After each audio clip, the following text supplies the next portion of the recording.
I review movie previews. What's up, movie world? Movie preview critic here for a movie review of Cabin in the Woods. Here with Jonas. Hey. And very special movie reviewer, longtime friend, encyclopedic knowledge of all things movies and pop culture, Chris. I am awesome. And humble as well. We're hanging out at Fat Willie's here in Chicago. We're grabbing dinner after the movie, so this is dinner and a movie review. So we have a lot to talk about here. Pretty much, we agreed this movie just kind of blew us. It was awesome. My balls were blown all over the theater.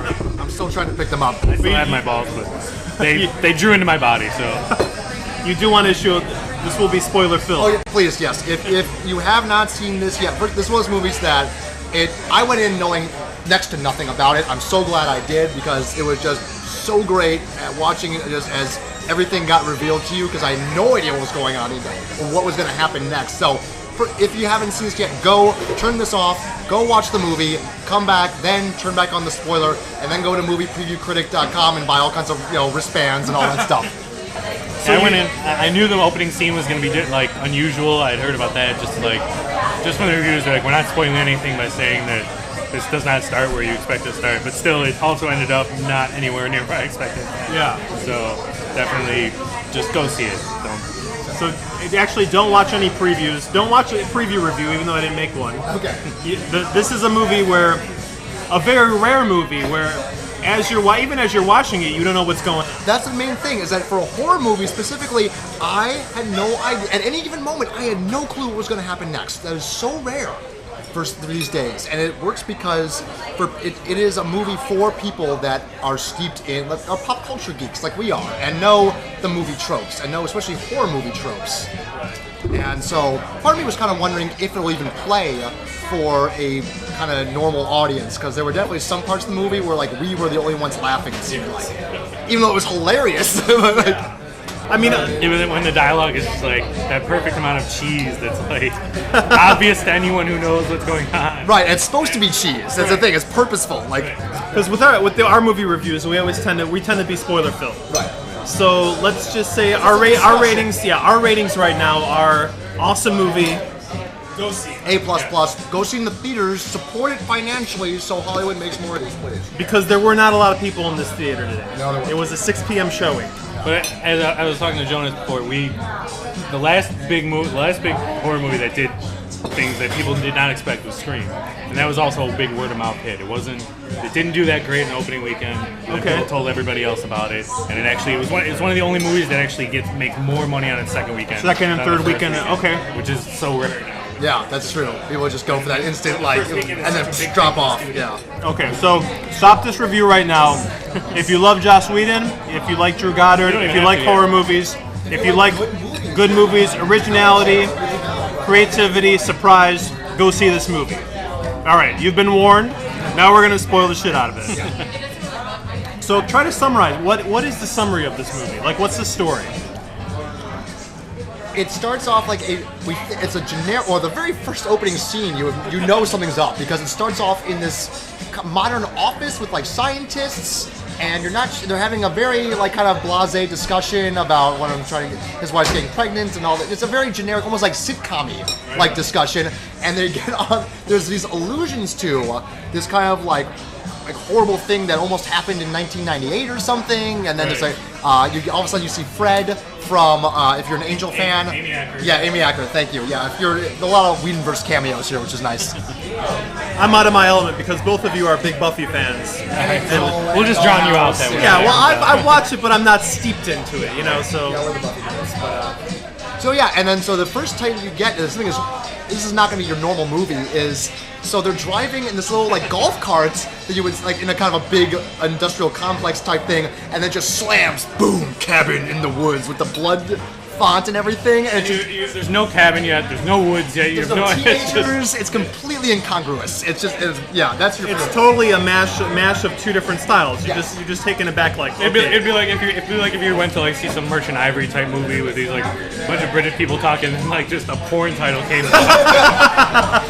What is going on? It's like Anthony Hopkins and Emma Thompson having a conversation over tea, and then it's just like backdoor sluts. Like, Howard's rear end. And we haven't even started drinking yet. I have. So Drew Goddard directed Cloverfield. Cloverfield Wrote it. wrote it. No, I want to say he directed Matt, it also. what's his name? Oh, the guy who did the Let Me In, the remake. Yeah, Matt. Okay, I know who you're talking about. I can't think of the name. Matt Reeves or something Matt like Reeves. Matt Reeves. Now both have a connection to J.J. Abrams. that? Yeah. And- I'm not gonna go on my J.J. Abrams rant right now. Yeah, well, but this did a J.J. Abrams thing very well. Was that? It's not a J.J. Abrams thing. But every now you're time, making me do it. but here we go. But every time J.J. Abrams is the master of, we're going to show you something and cut it before we explain anything. Well, you don't get it until the end because you don't know the complete picture until the final act. They don't explain anything. So here you get like these scenes of like every time someone dies, like a lever's pulled and blood goes down this path, and then like the stone image of like some person, dead body kind of image gets filled with blood. And then something rumbles, and we cut away, and that leaves us wanting to be like, we want to know more. J.J. Abrams is the master. That's true. He does an amazing job of parceling out the information bit by bit, scene by scene, cut by cut. We get little hints here and there from the scientists and little pieces, but yeah, overall, we have no clue what's going on. I'm gonna say something like completely. Since I'm on the record now and on my phone, J.J. Abrams, his reputation for that is still overrated. Like he's a producer. Right. He didn't have anything to do with the law. he He didn't have anything to do with like He wrote Alias at the beginning. Yeah, he created it, but he passed it off. He created Lost and passed it off. Like you cannot say the master of parceling things out. That doesn't show up in Star Trek. The movies he's actually made. Well, but I think he had to obey the Star Trek universe rules. If you look doesn't at show up in Super 8 either. Super 8's also a very similar sort of like, Parceling that kind of information, that is a hallmark of the Buffyverse as well, where you kind of you don't always know what's you have lead in and right, and it's very. Because JJ influenced Cloverfield, and I think that this is the prequel to Cloverfield. This is how the monster from Cloverfield got out. Tell me it doesn't make sense. It totally. And if you go to the whole thing of the ancients, right? A lot of people thought the monster in Cloverfield was Cthulhu, and Cthulhu was one of H.P. Lovecraft's ancient monsters. the monster. But it wasn't. It was like some laboratory. We're getting food now. Hold on. I mean, I'm totally eating this last jalapeno popper. If anyone, all right, thanks. That's a lot of food. I'm just having some fun. I was sitting there thinking, I'm like, that's how we tie it in. That's the whole. The monster from Cloverfield came from space, though. Everybody. Was it space or was it genetically created by? No, it was actually space. There's that. You know that Easter egg where in the very beginning when they're talking on the train on their way to like the amusement park, you can see in the background through the window like something hit the water from like, the sky. So it's from that. Yeah. One way to think of it is like this is the movie universe imploding on itself. Yeah, you said that. It's very true. It's postmodern. It's meta. It's whatever term you want to use. It's just they take every convention, turn it on its head, take it in a direction you didn't even think it would go. And just I can't think of a more meta movie other than like a just straight out spoof. Right, and it's not a spoof at all. And that's the thing is, first of all, it functions as a horror movie. It does work. Like it was legitimately more scary than the vast majority of horror movies that are made nowadays because they still, after all this time, follow the standard horror movie procedure. And every time you can predict, like, okay, there's the killer. Oh, that's just the cat scare. Okay, here comes this now. Like this movie, no, I had no clue what was going to happen, except for the kind of things I could kind of predict because I know Whedon and I know how they operate. Like I totally knew that Thor was gonna bite it when he did the motorcycle jump. I knew that was coming. You know what? It built the tension, so I forgot that the bird had crashed into the force field. Yeah. And I thought he was going to make the jump. I totally forgot about it. No, because if you know Whedon and all, you know he's totally setting it up this total cliche moment with all the music swelling and everything. That's a total. Me too. I thought he was gonna just drive and just fall on the cliff. Like I thought he wasn't going to leap. He would just go right over it. Or he'd get over there and like something would pop out and like he'd be like triumphant and be like, no. But yeah, just to undercut it completely like before you even get the chance. Yeah. So wait for it. Yeah. So let's say level 1 here is literally the cabin in the woods, and it's a horror movie setup, and this movie is going to deconstruct in much the same way Scream deconstructed a slasher film, the kind of, I guess, more of a slasher film, Jason and all the Woods kind of movies, Evil Dead. But it takes that plays with it and adds like this other element. So on a basic level, just in the woods, it's a horror movie, but it's kind of making fun of itself, but not in a spoofy way, right? Self-aware way, but say self-mocking way. Self-mocking way. Yeah, self-winking, definitely, but still effective and still and hilarious. It's just so funny and so well done. Because then it adds this bigger story, which makes it would be a spoof in any other kind of movie. Right. But because we have this bigger story of basically these kids are being sacrificed in a controlled environment so that these ancient gods that are beneath the earth can be appeased and not come back to rule over humanity. Right, and they do a great job of like kind of hinting at that with the little drops of dialogue here and there until we get the big Sigourney Weaver reveal at the very end. You know. Which that's another great play because Sigourney Weaver was Zool in Ghostbusters, and she's kind of coming down the steps just the way she did at the end of Ghostbusters in a very similar way. I mean, there's all these homages and just nods to all that stuff. I just like they let her kick a little ass too, when she beats up Topher. She got her Ripley on. She got a little bit of. Again, great side. I'm sorry, the fact that, again, this is a huge spoiler, but Topher from Dollhouse, if you're familiar with that show at all. He plays the stoner, burnout, the fool, as far as the archetypes go. Great. And he was amazing. He was hilarious. How awesome was it when he saves the day with the bong? He survives to the end because, I should have known, writing from Whedon and Goddard, yes, of course the Xander character is going to survive to the end. That's Whedon. I mean, that's his guy. Because the conventional horror movie is that the virginal girl is the one that's going to be last, right?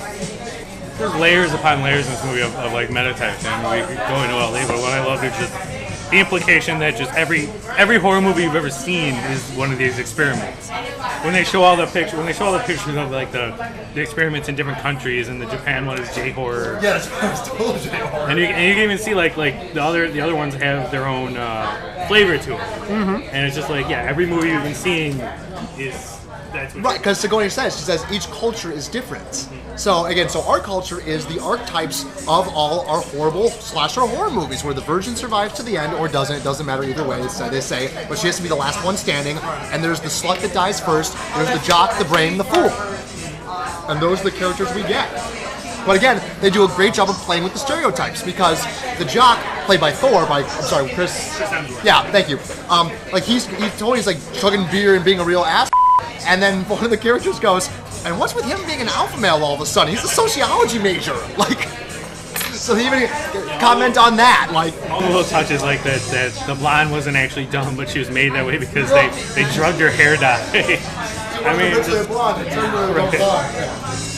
like there's this secret organization within each government that's conspiring around the world to pick these candidates so that they can be sacrificed. It's like some Ultra X-Files Area 51 project. Well, it reminded me a lot of Wolfram and Hart when they talk about the guys upstairs and like, It's everything Hunger Games should have been. Hunger Games is very similar in that there's a sacrifice that must be made to keep the peace, and that there's these guys with all this high technology that are in control of the game. Very similar to the Truman I know Show. Hunger Games. I mean, I haven't seen Hunger Games, but I thought Hunger Games was more of the battle royale. Well, it is, but it incorporates that element where, like, it's trying to have this kind of future society controlling this environment and, like, pushing buttons literally, like, oh, this one girl's going to escape, let's make the tree fall and everything go on fire so she goes back here. Same way here was when the kids didn't obey the rules, they would push the button, the doors would close, or they'd get drugged or whatever. But I think I want to bring this up because Hunger Games, it's enslaved to the expectation of it has to adapt the book and please the pre-existing fan base.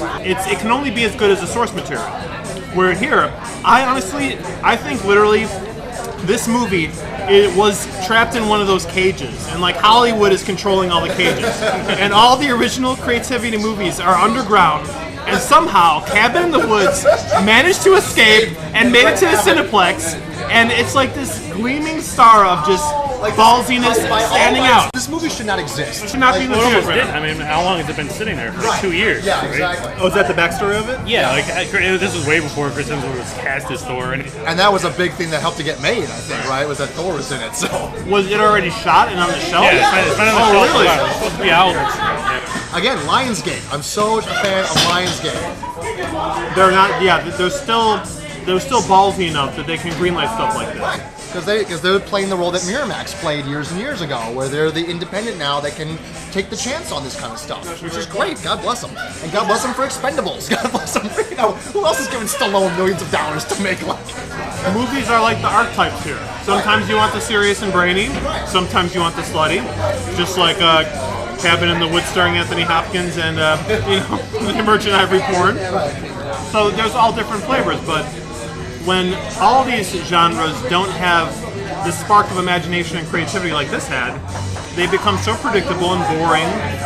Oh, and so what's interesting to me is the kind of question I have walking out of it, from a more just general social film standpoint, is can you have an original horror movie nowadays that doesn't comment on itself? Can you have originality? Because we're so steeped in the movie tropes, we're so steeped in all the archetypes, that the reason this was so original is because it commented on it, it played off of our expectations, it did all those things, and then at the end, it was a crazy mashup, where at the end we've got like the killer clown from It, we've got like the doll face, scary things, we've got the unicorn that stabbed the guy to death. Brilliant. I mean, all those things, all like the demons, and then the merman, I love the merman, But all those things, and that one guy looked like Hellraiser, totally. Looked like Pinhead, but like... I believe that was Fornicus, Lord of Bondage. I mean... Because that was the Hellraiser ball, it was like the cube, it was totally... Yeah. Well, the whole setup with the cabin, right? I mean, it's total homage to Evil Dead. They even do that low-angle shot where it's just like dead on, and then the cellar opens up, and just the way that it edited the close-ups of just all of them playing with each thing, without them even without the guys in the office even saying it, didn't you get the feeling of like one of these things is going to trigger a spirit? Yeah, we knew something was going to happen, definitely. And then later, the music comes in and everything. When Topher goes, I'm going to keep calling him Topher because I don't remember the character's name. That's cool. I am drawing a line in the sand. You are not going to read that in Latin. Because he knows, you read something in Latin, bad goes down. Until now, I don't think that's been officially voiced as an official cliche, but it totally is. Don't read in Latin. Especially if it's out of an old diary, Right, it's a horrible idea. Just talking about pain and like torture and... Oh, and how great also when Thor goes, all right, let's stay together. And they're like, oh, and then we cut back to the scientists going, oh, and they gas him, so it's stupid, and he goes, oh, let's split up and cover more ground. I'm telling you, the more you talk about this, the more I really think this is just like a subversive comment on how Hollywood is run.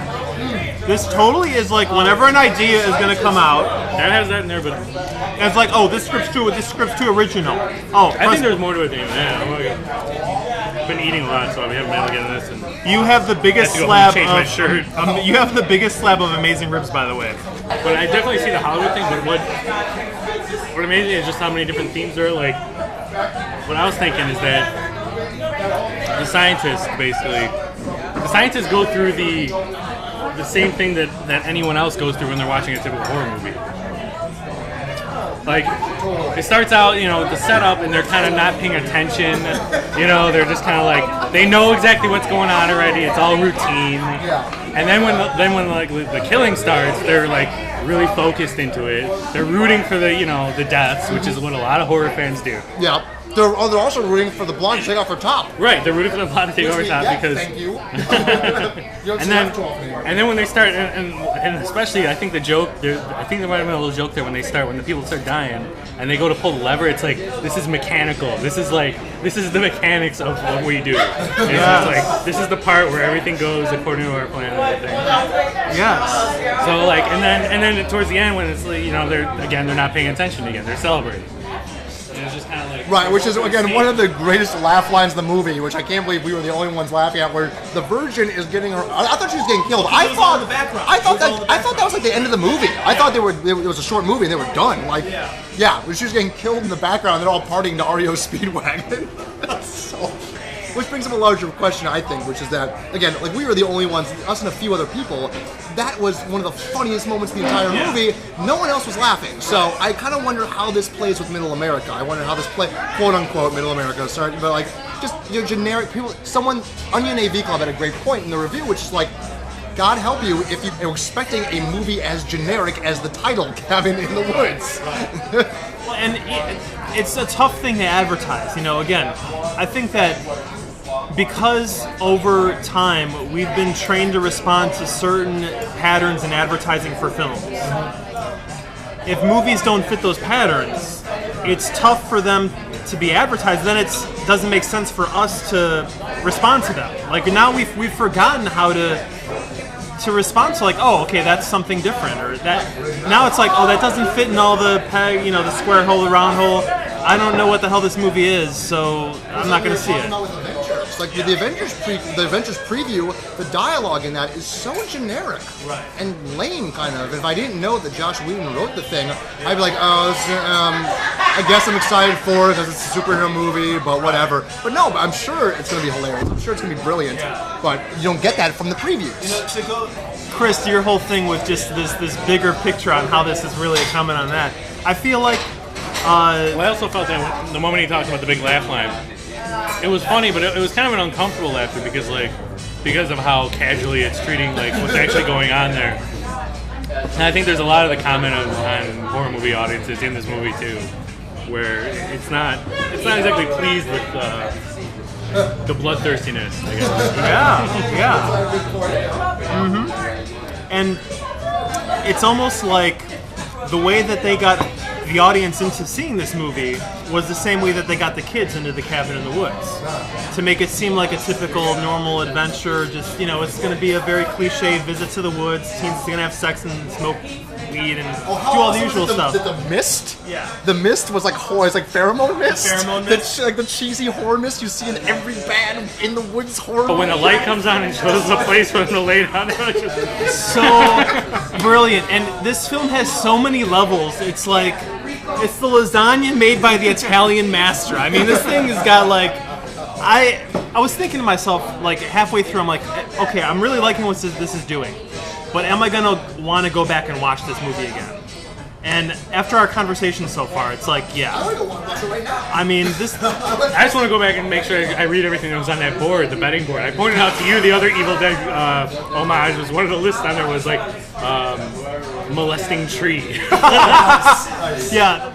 One of the things also I love about Whedon, the Whedonverse in general, how he writes them, is that anything can happen at any given moment. Anyone can die at any given moment, and it's not always even like Amy Acker at the end just gets swallowed up, and it's like it's not commented on. It's just because that's the kind of happens. You think that maybe she might live, right? Or that there'd be some like drawn out scene for it at least, like some kind of like the what's his face from West Wing got the merman death, which was hilarious. But I told you it was coming. I mean, but it was so he's like, oh, it's so to see that. Yeah, it's perfect. But Amy Acker just disappears because again, in that situation, if horror, monsters were everywhere and everything chaos was happening, that would happen. She wouldn't get a death scene. She would just get eaten. So, you know what I mean? So it sounds silly to say, but they play to the realism of the situation. You know what I mean? Right.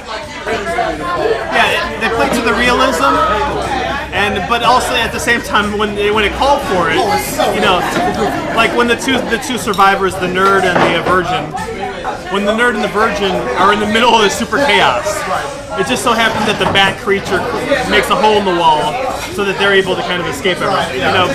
So it still does that, but literally every scene leaves you with a question. You never know what to expect that's coming up.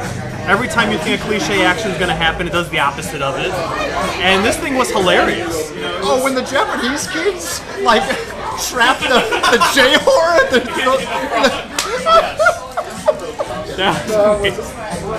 It was almost like in what was the movie with Adam Sandler? Funny People. Judd Apatow movie. Funny People.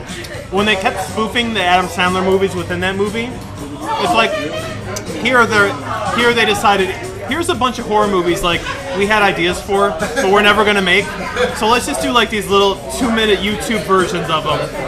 But that was the funniest thing. The whole thing with the kids magically around the J-horror ghost. Chanting a little prayer song. It transforms it into a frog. But it was weird because I guess all these different, let's say, government projects around the world were failing at the same time. Right. So it was kind of almost like, was someone doing that, or was it time for some? I think it was just a coincidence. I mean, the thing I wonder again about just the horror audiences and everything is like, you're put in a position where who are you rooting for here? Right, because I mean, really, because they survived, they doomed mankind. Again, we talked about the problem. A big part why this is a niche movie. For a couple reasons. One, because you have to be a pop culture geek, I think, to really appreciate it. I don't know if you can appreciate this movie and everything that's so wonderful about it. If you want a straight up horror movie. Yeah, if you want to, because I think you'll be just what's going on. Could you say the same about Scream though? Because again, Scream, I think we talked about, is like, it comments on itself, but it still follows the tropes. It still is that movie. This is not that movie. It comments on it, but it's not what that is. It's not a cliche. Scream was a cliche. Scream was cliche, but I mean, it commented on it as it was happening, but so it's postmodern and meta in that sense, but it wasn't breaking the rules like this one does. It was playing by those rules and commenting on the same time. This movie broke the rules at every single chance. Like I said, they shouldn't have survived. Topher shouldn't have survived to the end. He should have come back with the bong and saved the day, which was brilliant. You know, there's two. This is what Scream 4 wanted to be, but it was Scream 4 was trapped by its own cliches that it wasn't able to be creative enough and see what's going on today. This movie is because it's fresh, and Goddard and Whedon are kind of what's that? Good. They're tapped into here's what's going on in films. They had a fresh perspective enough to make something that did what Scream 1's. Again, I say it's a niche market because, like, the people that appreciate this kind of movie are people that appreciate Buffy and the Whedonverse and Angel and and Dollhouse and Firefly and all those things. And that is not a huge market. It's a big market, but it's not. I mean, it's not the majority. I mean, the people who appreciate movies beyond just being a distraction for a night out, like in general, like.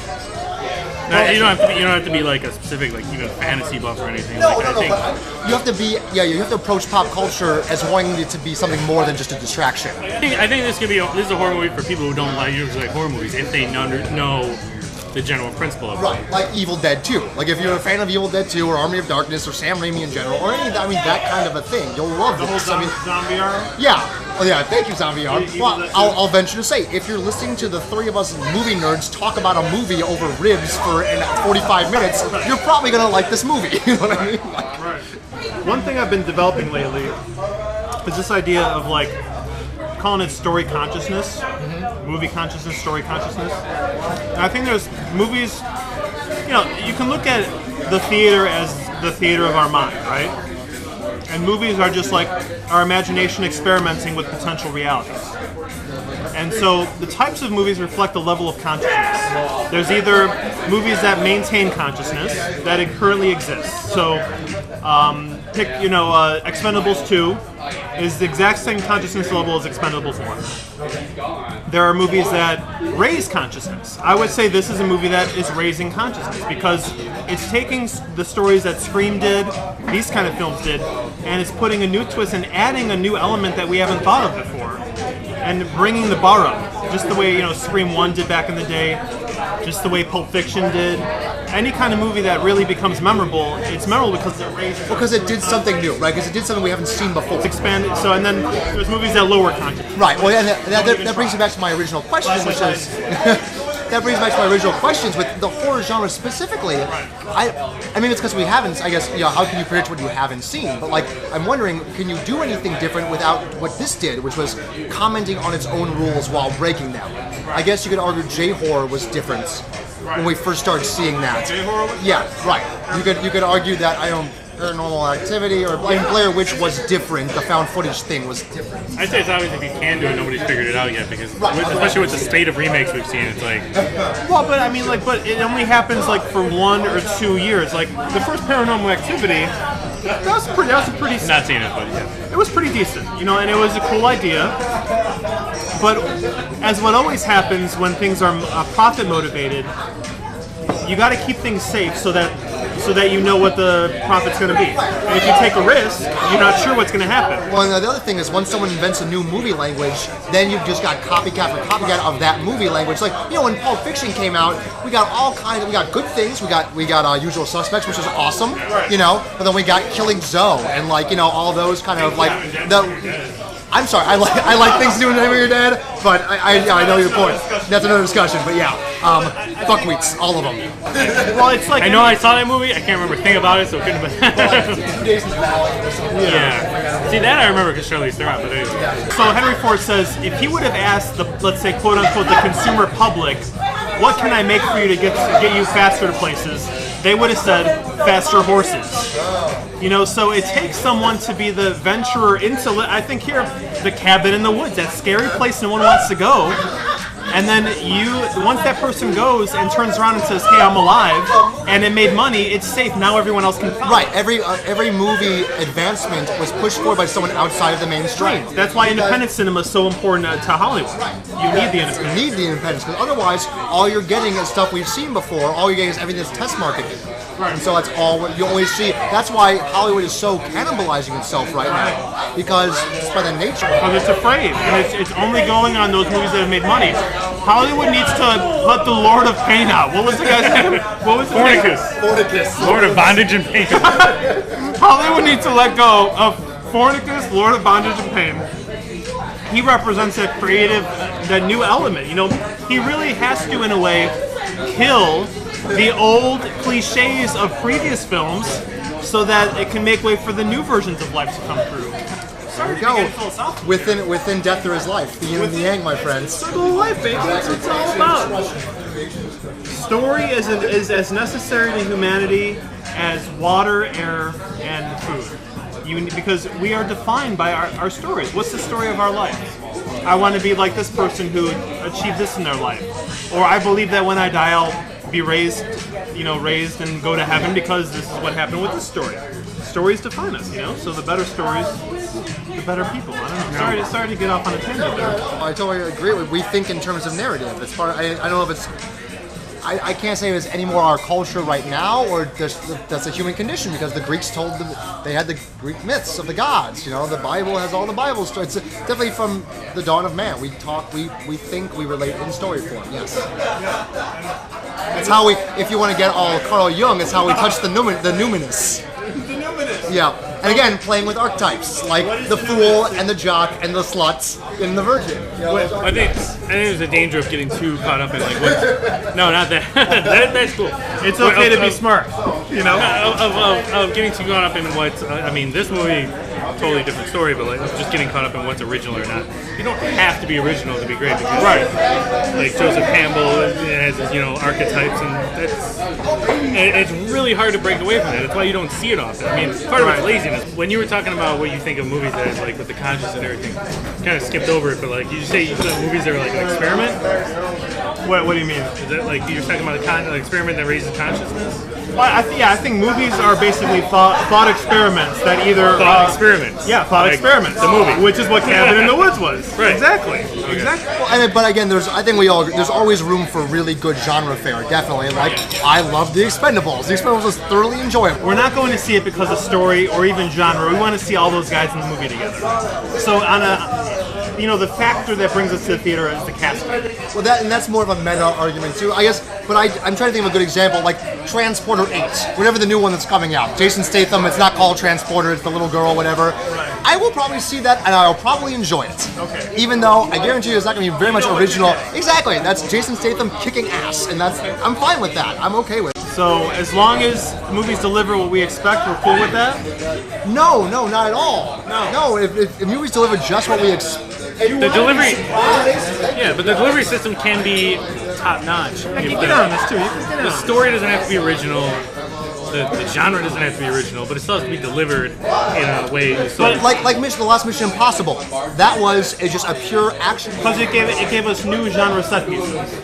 Right, exactly. It gives new set pieces, but it's still the same. There's a mechanism, executions, everything. Right. But we kind of knew what we wanted to see, those big set pieces. We wanted to see the Dubai Tower. In one sense, it's like, give me what I expect. So audiences seeing the preview for Cabin in the Woods are going to be like, I want a Cabin in the Woods horror movie. expectations not met, you know? But Mission Impossible 3, you're like, I want to go see a movie with awesome set pieces, crazy action, and it's going to be. I mean, you can even break down. I mean, like, what's the simplest thing genre you can think? I mean, comedy. The whole goal is like make you laugh. There's no. Who cares if it does? Then. But it has to make us laugh in a new way. We're like American Pie, the original, throws out comedy. Comedy is a different thing, and I have this whole thing like I want to like get into with comedy, but I think it's like once a level of consciousness has been expressed, you can't return to it without feeling cliche. So once, in American Pie, once the dude bangs the pie, in American Reunion, if he bangs a blueberry pie, it's not going to be as funny. Pies don't equal the comedy. You got to go to a new level. And so to wrap up, never about the pie. That's true. Before we close out, there is one thing I just want to go back real quick with the actual movie that we just saw, which is just two things I love about Whedon and what Whedon does and what he plays with as far as expectations go. And first of all, we talked about how anyone can die at any given moment, how he respects the reality of no matter how fantastical the situation is, it has a reality to it outside of cliches and tropes. One of the common theme you see in his work is how technology versus the supernatural, technology versus nature. You see it in Dollhouse, you see it definitely in Angel, definitely in Buffy, season 4, if you get into that. But it's how the man's technological progress, for as great as it is no match for the agents of chaos. It never is. Just like Jurassic Park, nature finds a way. It's like in Dollhouse, everything goes to If you go see Dollhouse, spoiler review for Dollhouse, the world basically ends because of technology. Spoiler review for Buffy, Sunnydale collapse, just blown to bits. Angel, Wolfram and Hart gets torn apart, and there's an army of dragons, and in this, spoiler again, you don't get happy ending, and you're going to get happy endings, it's the other thing. Yeah. But you're doing the Anthony Hopkins, Emma Thompson, the Merchant Ivory movie. I want to take a look, like he was saying cliche. The funny thing is that he also loves cliche though. Yes. Oh, yeah. I mean, he'll subvert it, but he does love the actual cliches. He will stick them in there because, even if you ever listen to his commentaries on things, he'll just say this is here because, you gotta have an evil puppet sometimes. He's like because he loves the movie tropes as much as we do, but he respects them, so they're not just trotted out as hack. They're trotted out as almost homage, and there is a difference, and we feel that. And the second thing in this wrap up that I just thought of was that. Again about the scientists being us. It's I just thought of because there's so much in this movie I keep thinking of it. When he's just I'm starting to root for this girl, it's just he's getting into it and then whatever. Yeah. It's very much that same thing, and I think there's a lot more themes that way in the movie than at first glanced. It's got as many layers as the levels of the base in the Cabin of the Woods under the cabin. You can take the elevator down and keep going. Best movie of the year so far. Because I'll tell you, expectations coming from someone that only saw maybe one preview and seeing the poster where it's, there's the genre, and I know everyone's mixing genres, that's the big thing in Hollywood, and I feel like, all right, you've got Evil Dead, and you've got Cabin Fever, where it's going to be you're in the woods and something happens, but now I know there's people in a back room pulling switches and and people, so I'm like, are you going to do a Saw Funhouse in the woods? So I'm expecting a mesh of genres, are you going to do a Saw Cabin Fever with me? Is that going to work? Is it? This is our extra special guest, Mike. If you thought there was movie knowledge at the table with the three of us, now this is the apocalypse. Yeah, great. Now it's just going to turn into a bunch of Highlander 2 quotes. Now there's even less. and Big Trouble in Little China. Yeah. Again, completely plays to expectations, completely plays with tropes, and it is, but also a celebration of all of it at the exact same time, which is why I love what Whedon and company do. Now that Mike's here, I guess we can't really get into it too much, but just briefly, because we haven't really touched on it. But what do you guys think of the ending? That was great. I know. Looking back on it, there's no real other way they could have ended it. You know what I mean?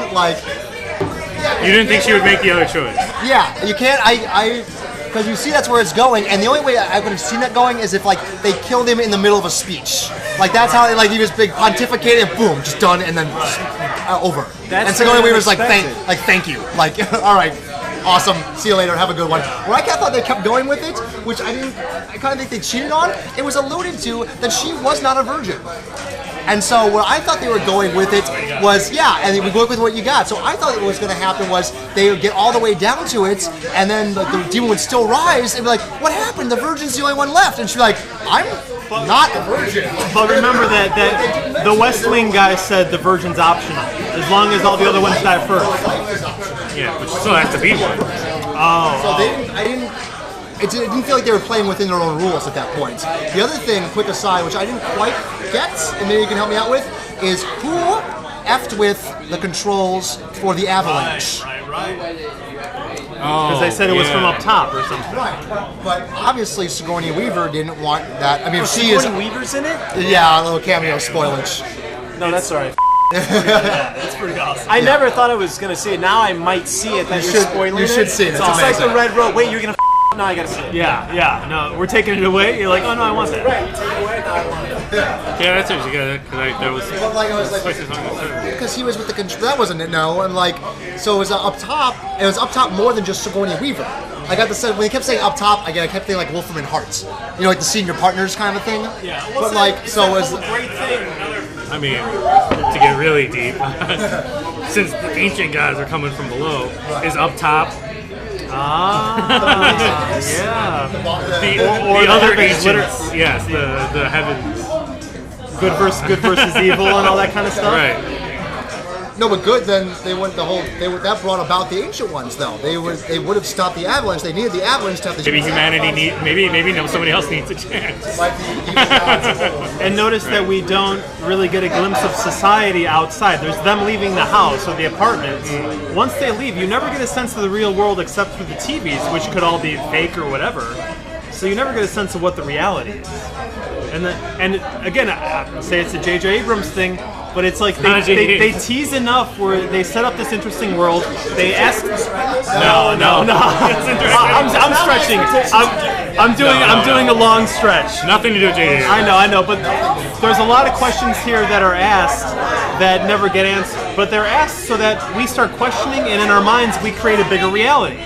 That there's this big story I going. don't know what happened in was it Buenos Aires or whatever the explosion was. Like all the other ones just fail. I want to know what happened there. I want to know what that movie was like. Yeah, this is a movie lover's movie, and even if you're not a huge movie fan, hopefully it turns you into becoming a cinephile because you got to go back and watch this closely. And If anything, it'll be a cult movie. It'll have a huge life on DVD. Yeah. This is easily going to be one of those films of like you got to see this. So this doesn't feel like a rip-off from MASH. It feels like this Not is an original. This This is the most original thing. Territory. Yes, this is one of the most original things I've seen in years.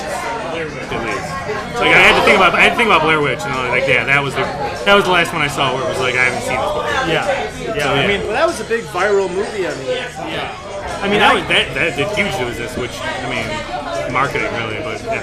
that's a little French. I can't think of a movie recently that I was so just happy to have watched.